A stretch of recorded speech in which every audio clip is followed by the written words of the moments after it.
Unë nuk e di akoma se çaja më mirë, nuk e di akoma se çam pëlqen, sepse s'kam eksperimentuar me shumë gjëra. Po ti 20 vjeçar ç'a halli ke? Vazhdon të mendoj, kalon nga mendimi në veprim. Doj. Formari është gjë që duhet të kuptoj mangët, edhe me ul edhe me djerë. Si ti rrezikosh edhe opinga. Ç'a mësojmë shkolla për biznesin ne? Ne si shoqëri e kemi mbi vlerësuar edukimin akademik, përkundrejt edukimit profesional. Shkojnë prej këtu një rrugë më të mirë, pastaj kërkojnë prej më tepër kthejnë një rrugë më të vogël se rruga është e vetmja gjë që lundrojnë si surf. Sepse aty kanë nivelin e angazhimit që ata presin të javë. Ata jam në këtë fazën e as andaj. Fillon djersit që në fëmijëri është çfarë do shkëputësh. Shumica njerëzve nuk e dinë se çfarë do të zgjidhojnë gjatë kohës. Përshëndetje miq. Rrugtimi i një supermarketi shpesh është i vetëm, i gjatë, stresues dhe sidomos në hapat e parë të vetmit njerëz ndoshta që të këshillojnë në këtë supermarrje mund të jenë edhe shokët e miq që s'ja kanë fare idenë se si mund të bëhet një biznes. Prandaj është shumë e vështirë, është një sfidë shumë e madhe.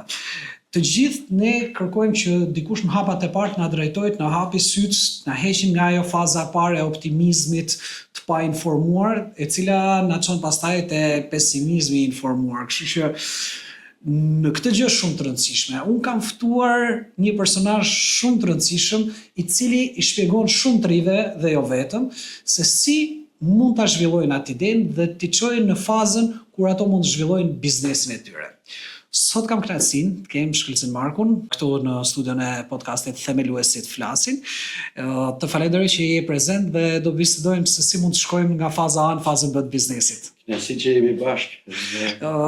Ti në vitet 97, në vitet e vështira, ke bërë disa muaj në vendin e largët të Vietnamit, se si një për trajnim si mund të bësh biznes, apo një trajnim për se si mund të zhvillohet. Do në tregosh pak a shumë si nisi ky rrugtim për të shkuar edhe te ai çfarë bëni sot te grupet e të rive, se si i analizoni idetë. Rrugtimi që më çaj të hyj në biznesin e konsulencës, e këshillimit, filloi në vitin 90. Kur kisha akoma student në Shqipëri. Aty është në një farë zanafilla e këtij rrugtimi të çuditshëm që kam pas gjatë këtyre viteve.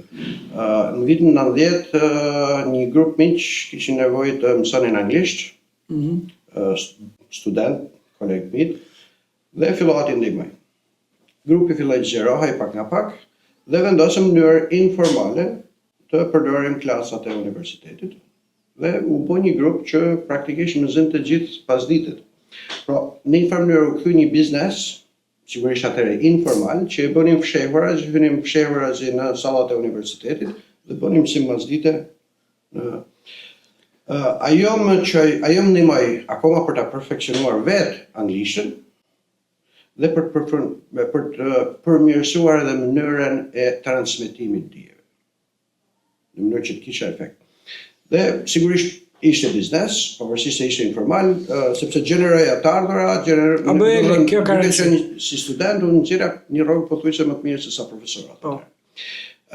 Erdhi një moment kur mbas ndryshimit të regjimit kërkohej universiteti pat një marrëveshje me Francën për të qenë 7 studentet e parë në Francë, u kërkuan me që dinin mirë gjuhën frënge, nuk u gjetën 7, u gjetën vetëm 4, u kalua te grupi që dinin anglisht, edhe me që ishim te grupi që ishin anglisht, unë isha një më të mirë në universitet, sepse po e praktikoj atë, dhe u përfshiva te ky grupi, përveç se isha mirë me mesatarin, kisha edhe anglishtën dhe u përfshiva te grupi që më dha mundësia të shkoj në Francë. Pra, pjesa e të bërit biznes, edhe pse në mënyrë informale, më hapi një dritare të re për të shkuar për specializim në Francë, ku unë mora ekuivalentova diplomën shqiptare, mora diplomën inxhinier agronom, kalova në ekonomi zhvillimi dhe si pjesë e studimit ne do të bënim një praktikë profesionale. Dhe duke qenë se studimet në Francë unë i kam mbaruar vetë, duke punuar, kam punuar punë më të ndryshme, kamarier, në përbare, unë bachevan për të paguar studimet sepse isha pa bursë. Pak studenta ka që shkojnë e rrinë pa punë. Universiteti atëherë na çoi vetëm për 3 muaj dhe unë gjeta mundësinë që të rrija të vazhdoja studimet, por nuk kisha bursë. Ma thuaj si e ndërlidhe pak me çështjen e biznesit dhe këshillimit të biznesit.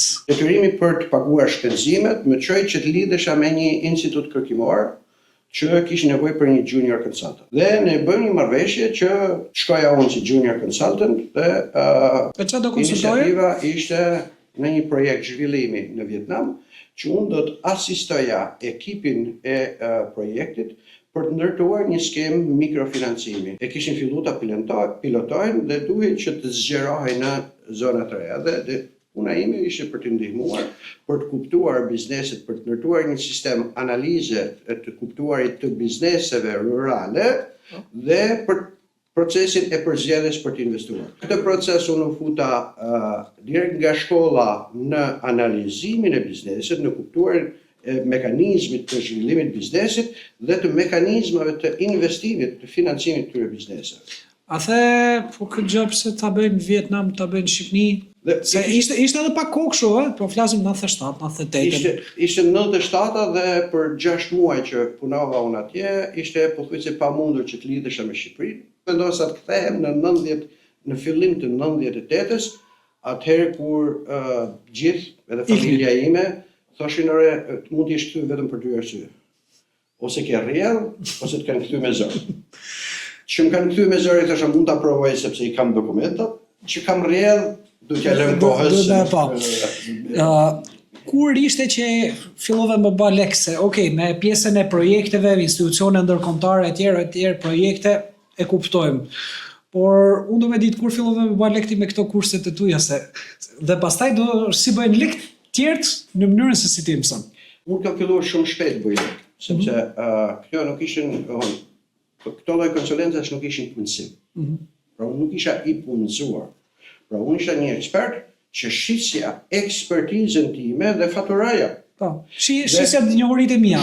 Shisja njohuritë e mia dhe 2012 vendosëm bashkë me një grup miq, që është një nga cilët është edhe fituesi i çmimit Nobel për paqen Muhamet Yunus, që vendosëm të ngrejmë një organizat, një agjenci, që këtë proces sa ta bëjmë në mënyrë individuale, një biznes me një biznes, ta bëjmë në mënyrë më të strukturuar dhe krijojmë edhe atë efektin e masës.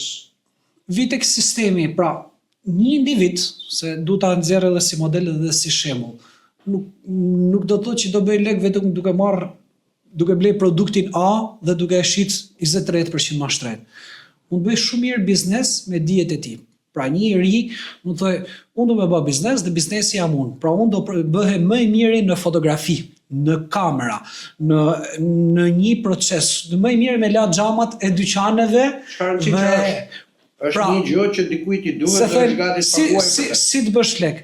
Bëhu shumë i mirë tek një gjë e caktuar. Për të automatizuar proceset e bizneseve, për mikrofonin, për studion, për ndriçimin. Dhe shkoj ofroje gjithve atë njohuri që ti ke dhe kështu mund të bësh lek, pra nuk ke vetëm import, eksport, se thonë duhet me pas shumë buxhet në mënyrë që ti të bësh lek. Jo, ti mund të jesh vetë varianti që bën lek dhe ti je vetë aseti i kompanisë. Kështu që në këtë rast e shikoj si model që sidomos kundërshtimi për gjithë ata njerëz që thonë ti s'mund të bësh lek se s'ke babën me lek, s'ke njohje, s'ke fonde për të filluar si biznes. Unë shpesh herë në për aktivitete u prezantohem të rive si katunnar. Unë vi nga një fshat i Kukës, prindërit e mi kanë qenë punëtor, me dëshirën për të edukuar kalamajt na kanë dhënë mundësinë që të shkollohemi, por ky ka qenë kapitali i vetëm që na kanë lënë. Aseti im për të hyrë në biznes ishte edukimi. Unë mund të investoj atë që kisha atë që dija të bëja mirë.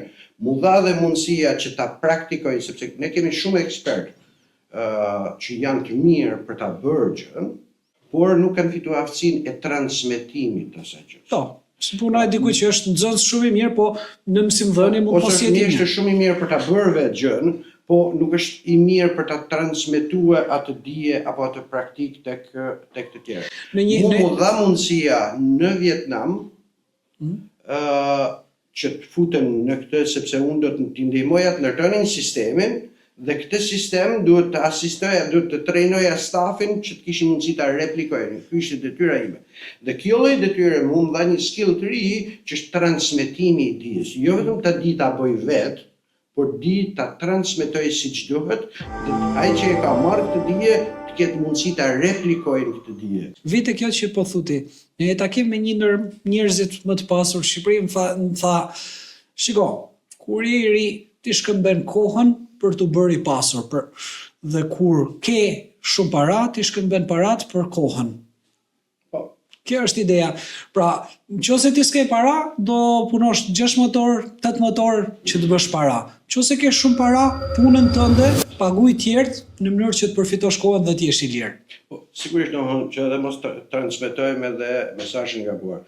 Ky lloj biznesi nuk është një biznes që të bën shumë të pasur. Unë praktikisht kam 15 konsulent shqiptar, kam 12 të huaj që punojnë për programet që unë, për projektet dhe për programet që unë menaxhoj.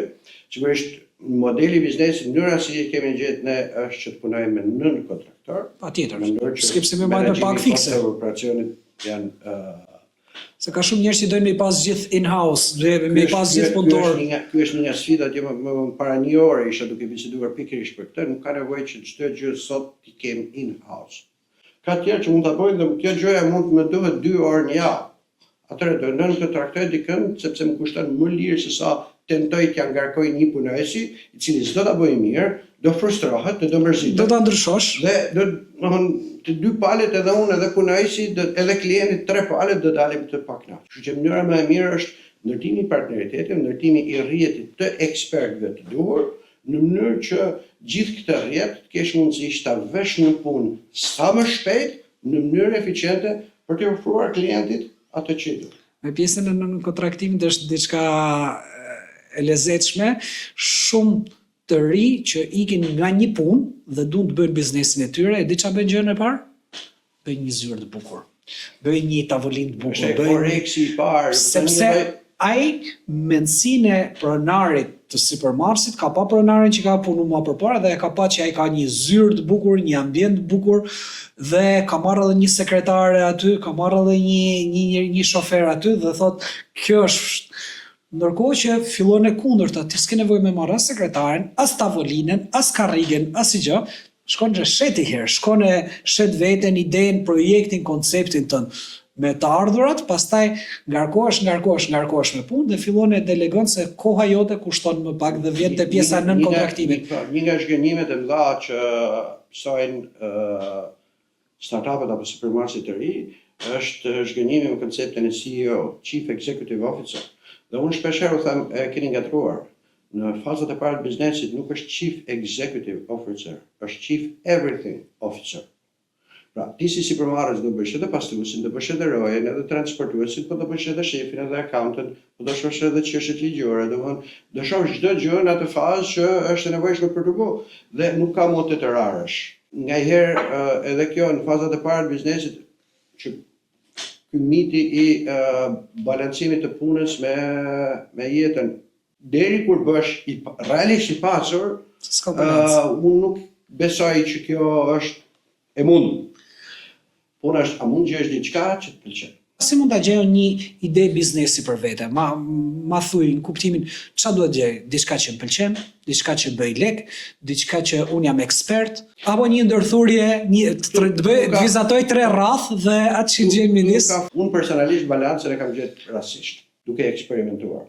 Thash kam bërë punë nga më tryshmet, sigurisht ka punë që i kam bërë sepse më duheshin parat, po sa më shumë punë të bësh, aq më shumë fillon e kupton ku je më i mirë, ku ka gjëra që din ti bësh mirë, ku ka gjëra që unë di ti bëj mirë, por nuk më pëlqejnë ti bëj. Janë ca gjëra që më pëlqejnë ti bëj. Dhe ca gjëra që janë vlefshme për tjerët, që mund di ta bëj mirë, mund të pëlqejmë e bëj, po si duhet ku i gjë. Pra në një farë mënyrë, këto 3 rrath duhet di ta bëj. Asnjëherë dia nuk është e mjaftueshme, duhet të kem dëshirën për të vazhduar, për të mësuar, për të nejë më i miri apo i mirë në atë fushë, duhet më pëlqej, se po nuk më pëlqej, s'kam për të mësuar me po siç duhet. Edhe po e dita, s'kam për t'i vu motivimin e duhur dhe angazhimin e duhur për ta bërë siç duhet. Po s'pëlqeu sa duhet mund të heqësh dorë herët. Për të herët, po duhet jetë edhe vlerëshme, pra dikujt duhet i hyjnë punë, Do të zgjidhesh një problem, do të ketë vlerë tregu. duhet të ketë një vlerë për dikën që të paguaj. Pra në një farë mënyrë, pa shku tek gjithë rrethet e Ikigait që janë më të komplikuar, minimumi këto 3 gjëra. Duhet të jetë teknikisht e bërshme nga unë, duhet më pëlqej që të vazhdoj ta bëj dhe të vazhdoj ta përmirësoj dhe duhet të jetë vlefshme për dikën tjetër. Shkëlqen, është e vështirë ti mësosh të tjerëve gjuhën e paras, gjuhën e biznesit, herë mund ta bëjnë edhe më të vështirë se duhet, sepse sa më pak ta flasin njerëzit atë gjuhë, aq më shumë ti chargjon apo aq më shumë paguajnë tjerët për ta bërë këtë gjë. Faktikisht me gjithë media që kemi, aksesin në informacione, kemi edhe shumë motivim për efekt motivimi. Dhe në një farë mënyrë që çon edhe keq informim. Se bëhet një diçka shumë e madhe. Duket që shpesh herë duket që sipërmarrja është një gjuhë që është vetëm fan. Sipërmarrja është një gjuhë që është vetëm cool. Po sipërmarrja është një gjuhë që duhet me u duk. Jo, sipërmarrja është një gjuhë që duhet me përvijën mangët, edhe me ul, edhe me djersit. Pra nuk është sipërmarrja makina të bukura, pushime, makinat e bukura mund vinë më vonë, po në fazat e para është do lësh edhe pantallona ti investosh, edhe mundësisht të prish në të shkurtra, dhe të pranosh që ti investosh. Pranosh ti rrezikosh edhe opingat.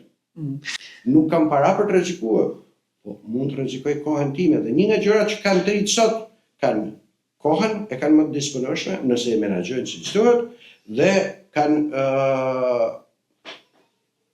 aksesin në informacion. Si është kjo gjendësia, se unë shikoj në për intervista, në për gjëra, pyetja e parë është kur i kemi pushimet, po të shtunën a punojmë, po të premten kur e marrojmë, po këtë në herë habitën dhe po ti 20 vjeçar ça halli ke? Puno më 16 orë në ditë, punoj 24 orë në ditë, se patjetër do vi koha kur ke familje, kur ke marrë një vlerë në treg, etj. Po një 18 vjeçar, 19 vjeçar, a është e mirë se mund të jetë e mirë se kanë këtë balancën kohë jetë? Një nga gjërat që unë vazhdoj të mendoj që ka qenë një nga pyetjet më budallaqe që na është bërë, që shpeshherë vazhdojmë edhe ne ta bëjmë, që në fëmijëri është çfarë do bësh kur rritesh. Shumica njerëzve nuk e dinë se çfarë do bëhet, e zbulojnë gjatë rrugës. Është shumë vështirë që ta dish në moshë 3 se çfarë do bëhet gjatë rrugës. Unë nuk e di akoma se çfarë jam e mirë, nuk e di akoma se çfarë më pëlqen, sepse s'kam eksperimentuar me shumë gjëra. Sa më shumë të eksperimentoj, të filloj të provoj, atëherë do kuptoj çfarë më pëlqen, çfarë s'm pëlqen që ta bëj, çfarë mundem ta bëj, çfarë s'mundem ta bëj. Është vetëm ky lloj eksperimentimi dhe unë edhe studentëve të mi vazhdimisht u kam thënë mbas universitetit. Sepse kam dhënë për disa vite edhe mësim në universitet. Mbas universitetit, mbas bachelorit, bëni 2 vite pushim, bëni punë internshipe, paguarat, pa paguarat s'ka rëndësi, po jepini vetes për një periudhë 1 deri në 2 vjeçare mundësinë që të eksperimentoni me shumë gjëra dhe masandej shkoni zgjidhni karrierën. Çfarë do bëni? A do bëni master, do vazhdoni për doktoraturë, apo do vendosni se çfarë të bëni. Dhe tjetra që ne tentojmë është ne prisim që çdo i ri në këtë fazë, ne si shoqëri kemi një problem se i vazhdojmë të nxisim të rit që të shkojnë nga shkolla në shkollë, pa i ndyrë duart me diçka. Pa bërë diçka.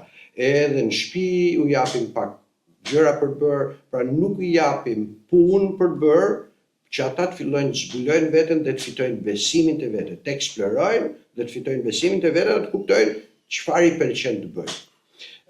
Kjo është një gjë që ne si shoqëri e kemi mbi vlerësuar edukimin akademik, përkundrejt edukimit profesional. Çfarë mësojmë shkolla për biznesin e? Mësojmë shumë pak dhe atë që e mësojmë në mënyrë shumë teorike. Fatkeqësisht edhe studentët e ekonomisë, jo, po flasë që në 8 vjeçare, që në shkollë të mesme. Tani ka disa iniciativa për të futur disa elemente sipërmarrjes në shkollë të mesme.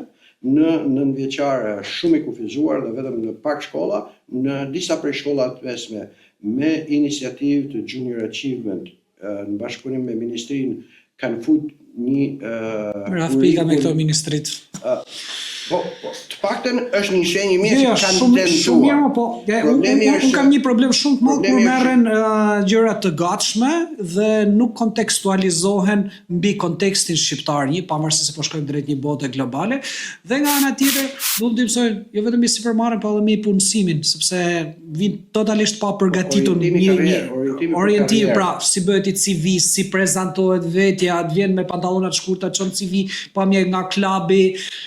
Dhe është mirë po duke qenë një brez TikTokut, Instagramit, të gjithë, do të thënë kuptimin se edhe ne e përdorim dhe gjithë, por është ajo padushmëri që s'kam durim për të qëndruar 8 orë në punë, as 6 orë, as 5 ditë.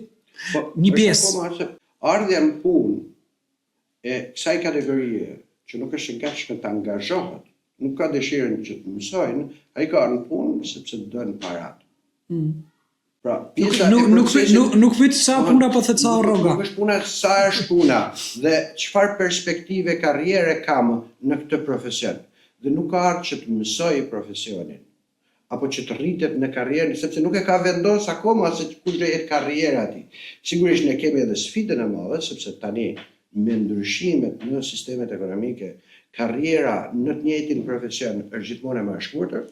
Jetëgjatësia mesatare në një vend pune sillet rreth 3 vite e gjysmë tani, dhe vendet e punës në shohen, sepse kemi akoma një brez të vjetër që vazhdon të bëjë një gjë dhe kjo e rrit, por ama tendenca për të ndryshuar profesionet apo për të bërë një shift brenda fushës është shumë e madh dhe kjo kërkon që duhet rish gjithë kohën i përditësuar dhe të vazhdosh të mësosh edhe profesionet që janë ngjitur me profesionin në mënyrë që të kesh mundësi të bësh shiftin sipas nevojave të tregut, se nevojat e tregut janë duke lëviz në mënyrë shumë të shpejtë. Ja për shkak të jap disa dhëna. Mesatarja shitësve profesionin e bazë është 4 muaj. Mesatarja e një shoferit është 7 muaj. Mesatarja, po shkojmë anë, e një operatori ekonomik nuk i kalon 1 vit. Pra një ekonomisti thjesht. Mesatarja e një menaxherit dyqanesh operacional nuk i kalon 1 vit. Po ka shumë problematika edhe te ky koncept, sepse ti duhet ta trajnosh, ta mësosh, ta bësh gati, ai ndryshon karrierën, pra ndryshon e ndërpret aty dhe kemi një ndër mesataret më të vogla në rajon dhe në Europë për qëndrueshmërinë e kësaj. Mund t'i vëmë 100 faje sipërmarrës si arrogant, paga vogël, pavarësisht se në këtë Shqipëri lëvizin paga vogël, nga i dyqan që bën xhiro 300.000 lekë ditë, e i dyqan që bën xhiro 300.000 lekë ditë do shkojnë. Do të thënë kuptimin, thjesht kam parë shumë njerëz që shkojnë prej këtu një rrogë më të mirë, pastaj kërkojnë prej më tepër, kthehen një rrogë më të vogël, se rroga është vetmja gjë që lundrojnë si surf. Rroga është një vetmja gjë, po edhe kur tentojnë që të marrin një gjë më të lartë, një rrogë më të lartë, shkojnë për rrogën më të lartë, atë mund ta marrin me rrogën e lartë, po dhe angazhimi duhet të jetë është i pritur në pra të rrogën është më i lartë. Dhe detyrohen ngaherë të kthehen tek rrogat, tek niveli i rrogës më përparshme, sepse aty kanë nivelin e angazhimit që ata presin të japin. Sepse nuk e përballojnë dot apo nuk janë të gatshëm ta marrin atë. Tani brezi i ri ka disa kërkesa të tjera për jetën. Ne brezi jonë apo brezi i më përparshëm ka pas sa kërkesa që ne kemi pas shumë mangësi në jetën tonë, për të cilët kemi dashur të punojmë dhe kemi vu vetes angazhimin, gjithë vullnetin për t'i fituar. Çfarë bëjnë prindërit gabim pra te kjo gjë? Prindërit te kjo gjë. Pra ne jemi prindërit si koncept. Çfarë bëjmë ne gabim? Ajo gjë që po bëjmë ne gabim është që t'u japim gjërat gati. Të rit nuk janë jo racional në zgjedhjet e tyre. Gjërat minimumit të jetesës shumica i kanë. Atëherë ai shoh si të bëj qef, sepse unë që të kem një dëshirë të madhe për diçka, pra angazhimi vjen o nga nevoja, ndryshimi vjen o nga një nevojë e madhe, nga një hall i madh, apo nga një dëshirë e madhe. Sepse janë këto dy, njeri është magneti që tërheq, dëshira e madhe për diçka është magneti që më tërheq, që duhet dal jashtë zonës së komfortit. Ose duhet më shtyj një hall që unë këtu ku jam nuk jam rehat, edhe duhet dal. Për sa kohë shtys të madh nuk kemi, sepse gjërat pothuajse i kanë rregull se ja u japin prindërit. I gjithë sistemi nuk i ka entuziazmuar shumë për një fushë caktuar, sa thotë unë do rrezikoj që të bëhemi mirë të kjo gjë, atëherë jam në këtë fazën e as andaj as këtej, ose disa thotë, okay, jem gati, duhet të eksploroj. Pra, në format bazët, ndoshta edhe mund të shkojmë te ajo, pra brezet e dopta që kanë qenë Prodhojnë breza më të fortë. Brezat e fortë prodhojnë breza sakrifiku dobët. dhe sepse ato i kanë mështu. Megjithatë, edhe nëse kemi një dobësim të një brezi, ka të rinj të jashtëzakonshëm që kanë ide, kanë potencialet. Do më jepsh një rast suksesi gjatë këtyre viteve ku ti ke punu me i çun me i goc me një grup studentash që i kanë tejkalu pritshmëritë tuaja dhe pëlqen shumë rastet e dështimit. Unë vdes për dështimet pasi janë mësimi më i mirë dhe i rast ku je habit se si e kanë shpërdoruar mundësitë. Rastet që i shpërdorojnë mundësitë unë shoh shpesh. Ma thuj një pa emra. Ishte një djalë, ishte një vajzë. Ne kemi në programet tona, kemi plot që ne e paguajmë, e sjellim ekspertizën.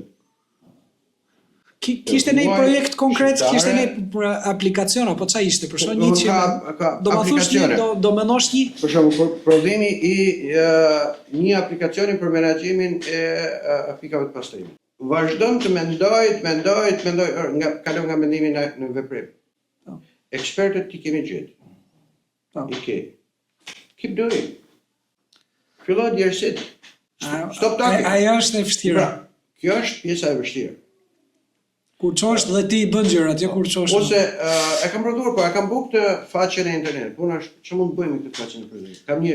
Kam minimum viable product. Nuk është minimum viable product. Kjo është thjesht një imazh, një faqe statike. Është ç'a mund të bëjmë këtu?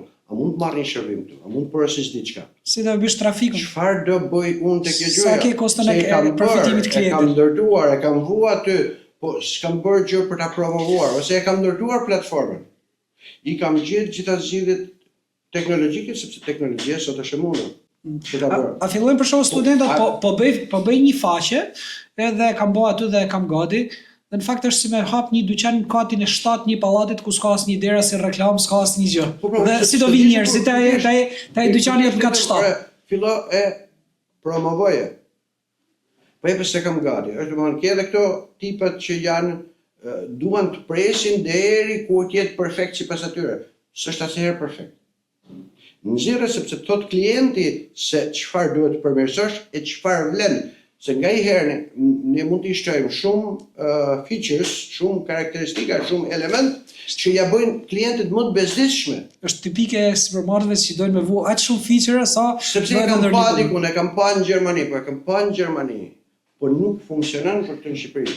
Ose njerëz që thoshte duam të Po që ke pa në Gjermani mas 10 vjetëve që ka funksionuar, mas 10 vjetëve, pra është me bë Amazonin tani, ti duhet me pa Amazonin kur është kriju.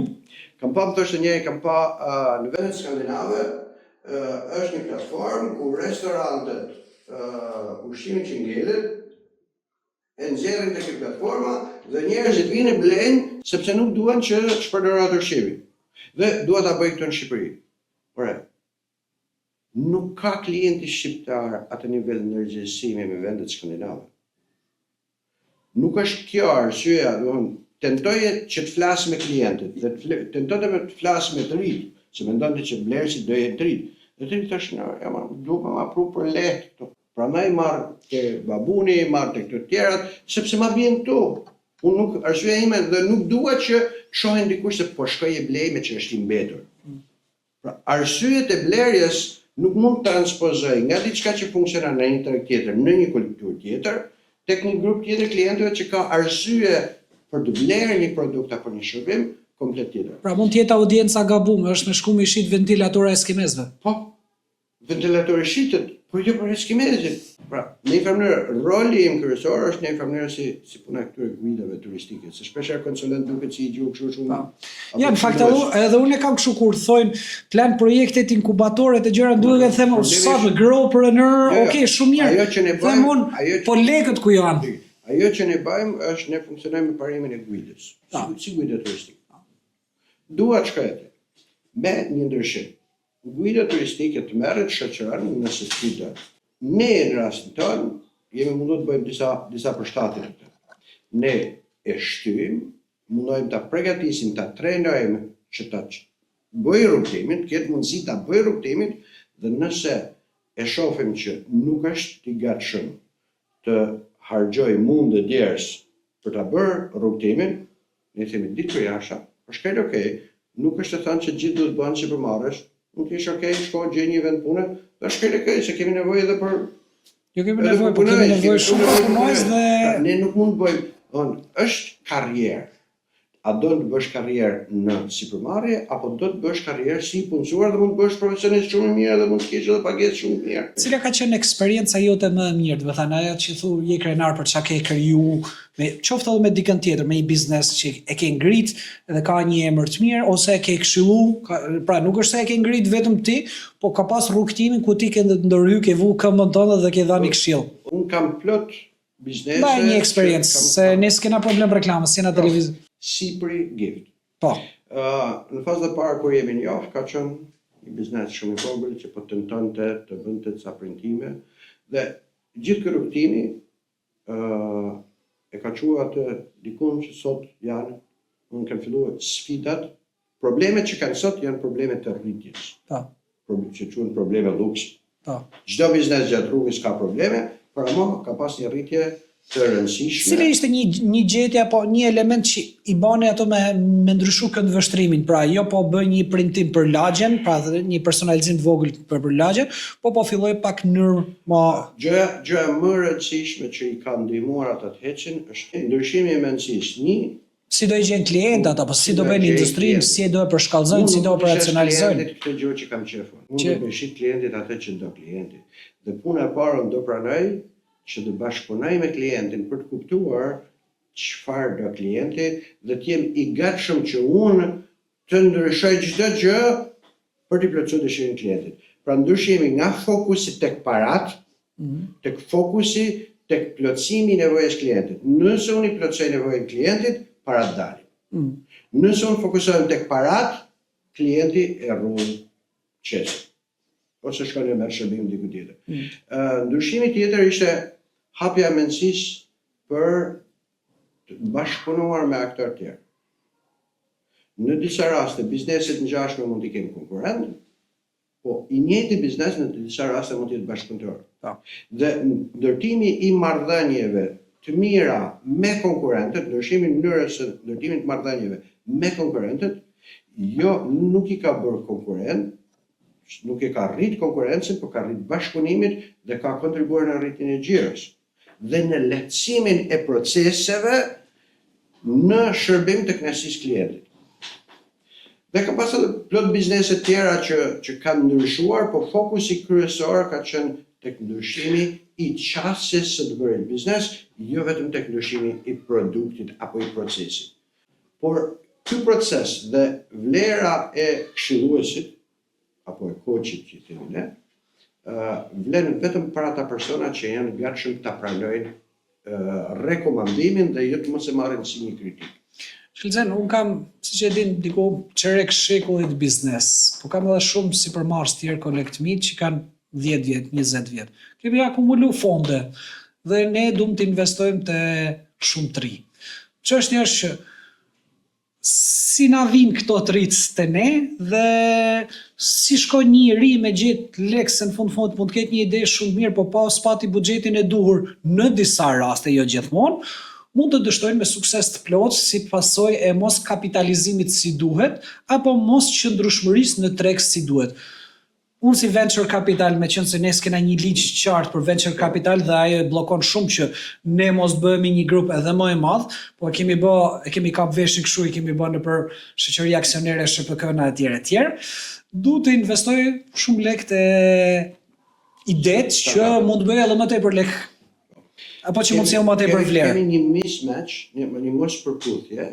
Pa po flas në rastin konkret, tonin të Smart Vestit që me dhe ka disa organizata grupi. Dhe startupet nuk e dinë se çfarë duhet bëjnë gati që të jenë të investorësh. Që të vinë nga ditë ne. Edhe investitorët kanë prioritetet e veta. Dhe jo kushdo është një investitor i mirë për një biznes saktuar. Ai ka fokusin tek këto lloj gjërash, unë investoj në këto lloj gjërash, është këtë okay, për sa ku janë parat e ty. Pra, është mirë që startupet të njohin mirë atë tezën e investimit. Çfarë kërkohet që Keni filluar të lidheni herë me investitor edhe lokal, se patjetër ndërkombëtar që janë. Ne kemi Pra grupe investitorësh, po kemi filluar të shohim mundësinë që Ti ulim një tryezë. Ti ulim një tryezë startupet edhe investitorët që kanë interes apo sipërmarrësit që kanë interes që të kthehen në investitor angel. Që shpeshherë bashkë me investimin në këtë fazë ka nevojë që të vijë edhe ekspertiza e investitorit që është një sipërmarrës në karrierë me kanë edhe eksperiencë, po kanë edhe stafet, kanë stafe me marketingun, staf me shitjes, kanë logjistikën, financën, juridikun.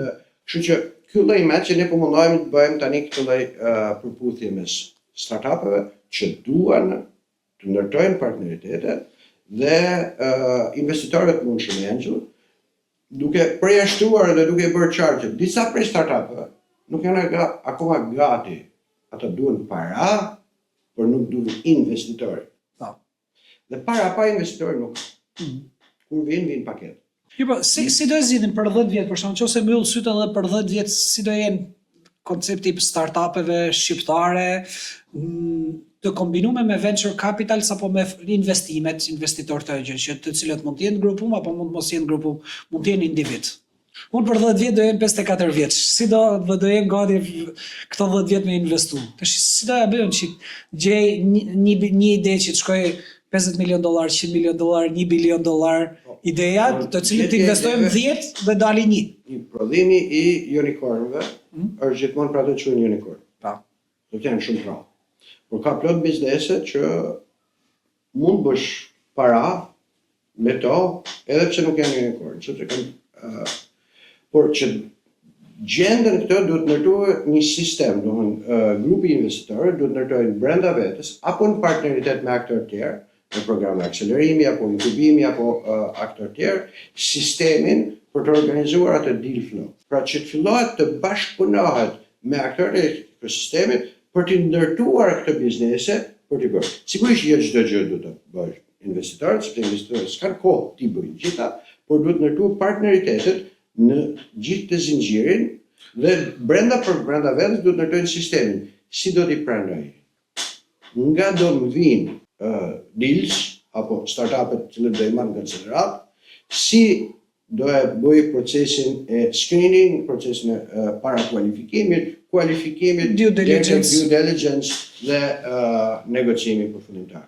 Pra, ky sistem shpeshherë kemi investitorë që duan të investojnë, po duke mos e pas gjithë të proces të strukturuar dhe duke mos pas mundësi për ta bërë vetë, kjo dëshira për mundësia e investimit ngjelet ka shumë dëshirë apo ngjelet një gjë rastësishme. Nga bizneset shqiptare keni pas investime nga sipërmarrësit shqiptar apo nga te projektet tuaja? Po, kemi pas disa raste kemi pas investime në një nga bizneset në Tropoj, për shembull, një nga bizneset, një investitor holandez ka investuar mbi €100,000. Nuk është një biznes teknologji, por është një biznes që Biznesi mund sjellë lek. që bën para. Okej, shumë mirë. Unë pak a shumë tani në mbyllje do doja dija edhe një thirrje, ose mund mos jetë thirrje apo një këshill për shumë të rinj që po dëgjojnë këtë podcast dhe realisht është një audiencë e fokusuar te biznesi, një audiencë e fokusuar te mënyra se si bëhen gjërat përtej shkollimit etj. Si i këshillon ti që ta fillojnë atë biznesin, ku ta marrin atë mentorimin e parë, çfarë të bëjnë dhe si të shkojnë pastaj te faza 2, domethënë. Hapi i parë është kuptojnë çfarë problemi duhet zgjidhur. Problemi duhet të jetë diçka që klientët janë të gatshëm, një grup klientësh janë të gatshëm që të paguajnë për ta zgjidhur. Dhe mësoj për ta kuptuar më mirë këtë problem, ka grupe ekspertësh, ka aktorë të ndryshëm në ekosistem me të cilët mund të këshillohen, por duhet të gjejnë dikën që të fillojnë të këshillohen. Si ta gjejnë? Për shembull, shkruajnë Google edhe këshillim për biznesin? Ne kemi vetëm kemi një program të strukturuar që quhet Growpreneur, që marrin startupet që kanë një ide të strukturuar, kanë të filluar të ndërtojnë një prototip dhe i ndihmojmë në gjithë të rrugtimit e strukturimit të produktit, biznesit, analizës tregët dhe për t'i bërë gati për të ullë në tryezë me investitorin me diçka që kanë shans Pra, të bëjnë. unë kam një ide, e shkruaj Shkëlzenit, ja prezantoj Shkëlzenit, më fut në një proces që më mëson, dhe pastaj më thot, ti je gati o për ta fillu vetë, o për të takuar një investitor, ja po takoj edhe investitorin edhe jepi drejtim. Po, përveç kësaj, Se po e thjeshtoj pak. përveç kësaj ka dhe individ.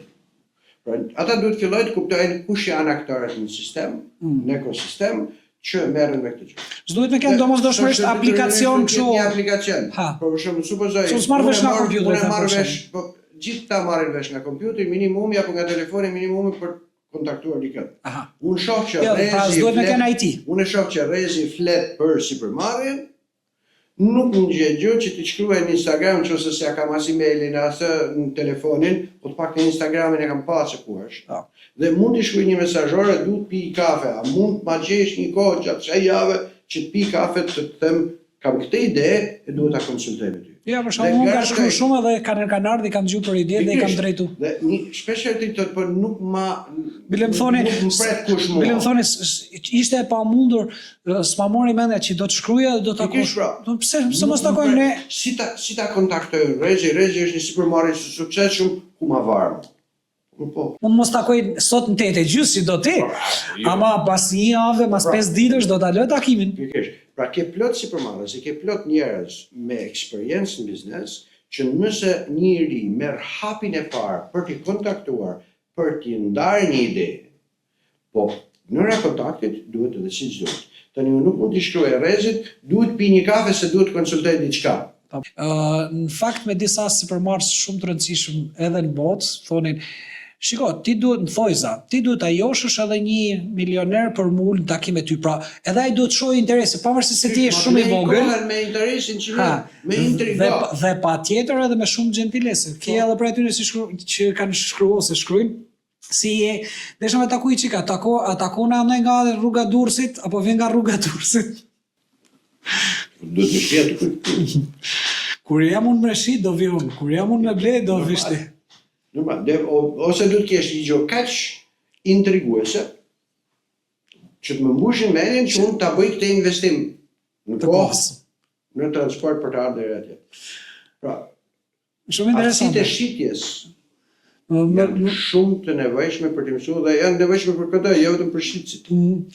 Më kënaqe shumë edhe besoj kemi kënaqë edhe gjithë shikuesit dhe unë të falenderoj nga zemra që patë kohën, dëshirën dhe mundësinë për të qenë prezent. Nësi që të ndajmë idetë së bashku. Të falenderoj. Miq të nderuar, ju falenderoj për vëmendjen së pari, një falenderim edhe për sponsorat e këtij emisioni, sepse pa to është pak e pamundur të bëhej. Infinitive Office, rrjetin më të madh kancelarive në Shqipëri, Blue Office, Depot Distribution, Trend Office, North Pro Films, Kristi Iliazin i cili merret me këtë podcast dhe gjithë ju shikues të nderuar që harxhoni kohën, është më e ndryshme një podcast ngel mendja si puna kur ti lexon një libër, sesa kur ti shef një foto në Instagram i cilet zakonisht janë ato shorcat e vegjël që ne botojmë dhe publikojmë. Pra për ne ka rëndësi shikimi i këtij podcastit, edhe sikur të jenë 100, 1000 apo 10000 vet, sesa thjesht një shorts që shko 5000 views, sepse kjo tregon që i keni kushtuar vëmendje këtij libri ton të biznesit. Nga unë Dr. Reza Arklaj, faleminderit dhe mirupafshim.